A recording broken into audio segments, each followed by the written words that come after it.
tarikh 16 Disember 2021 telah menjadi satu tarikh di mana peristiwa hitam telah berlaku di negara kita.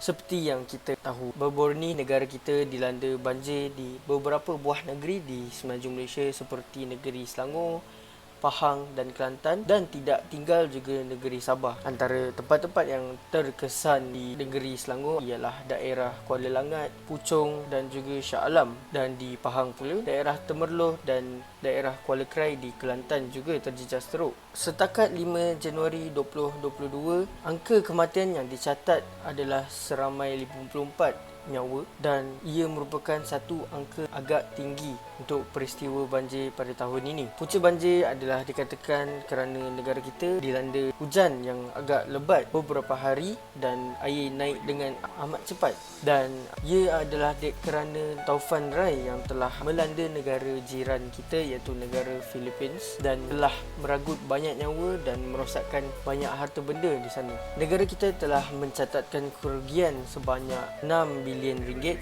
dan antara sektor yang terjejas adalah sektor agro makanan di mana penternak-penternak, pesawah-pesawah dan peladang-peladang di negara kita telah terjejas teruk apabila kerugian hampir RM67.72 juta ringgit Malaysia. Namun kita dapat lihat beberapa perkara-perkara positif apabila kejadian-kejadian seperti ini berlaku di negara kita. Kita dapat lihat bahawa rakyat-rakyat Malaysia telah bersatu padu, berganding tenaga untuk membantu mangsa-mangsa banjir, tidak kira membantu dari segi tenaga, pakaian maupun kewangan. Seperti yang kita tahu, baru-baru ni telah tertular seorang insan yang dikatakan menjadi hero kepada rakyat-rakyat Malaysia yang terjejas akibat banjir, iaitu Abang Viva kita ataupun lebih dikenali sebagai Abang Azwan Omar. Beliau yang berasal dari Alor Gajah, Melaka, hanya berbekalkan RM50 untuk menolong mangsa-mangsa banjir. Pada mulanya beliau berniat untuk menolong kakak beliau yang tinggal di Puchong, dan seterusnya meneruskan niat baik beliau untuk menolong rakyat-rakyat yang tersekat di Taman Seri Muda Shah Alam, dan seterusnya pergi ke Temerloh Pahang untuk menolong insan-insan yang terjejas di sana.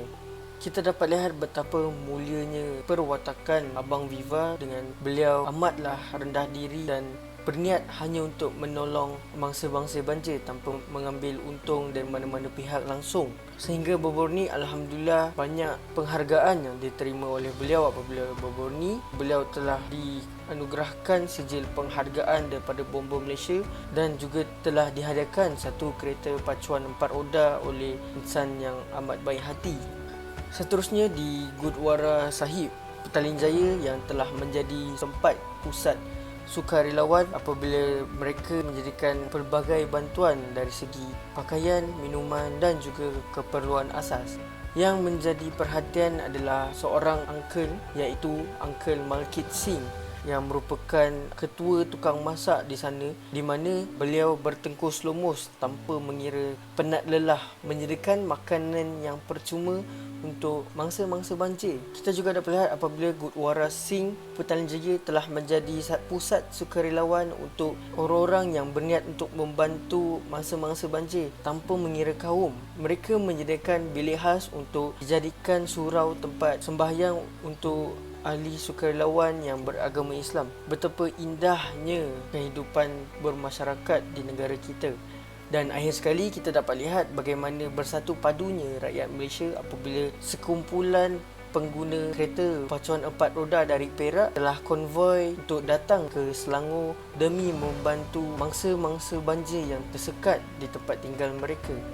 Nilai-nilai etika yang kita dapat ambil secara positif dari peristiwa-peristiwa yang telah berlaku adalah nilai-nilai etika peradaban Melayu, di mana rakyat Malaysia bermuafakat dan tolong-menolong antara satu sama lain. Di sini kita dapat lihat bagaimana bersatu padunya rakyat-rakyat Malaysia yang terdiri daripada pelbagai kaum menolong antara satu sama lain. Selain itu, teori etika yang dapat kita lihat terkait rapat dengan topik kita pada hari ini adalah teori kebaikan, di mana ditekankan bahawa kepentingan membangunkan kecemerlangan dan kebaikan sebagai satu cara yang amat penting untuk mewujudkan kelakuan yang beretika.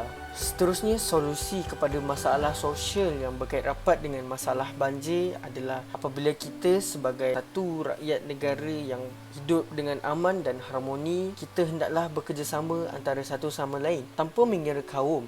Kita hidup dalam masyarakat majmuk yang berbilang kaum. Sesuai dengan pepatah Melayu, bersatu kita teguh, bercerai kita roboh. Akhir sekali, kita hendaklah sentiasa peka dan patuh pada setiap arahan yang diberikan supaya dapat mengelakkan perkara-perkara yang tidak diingini berlaku.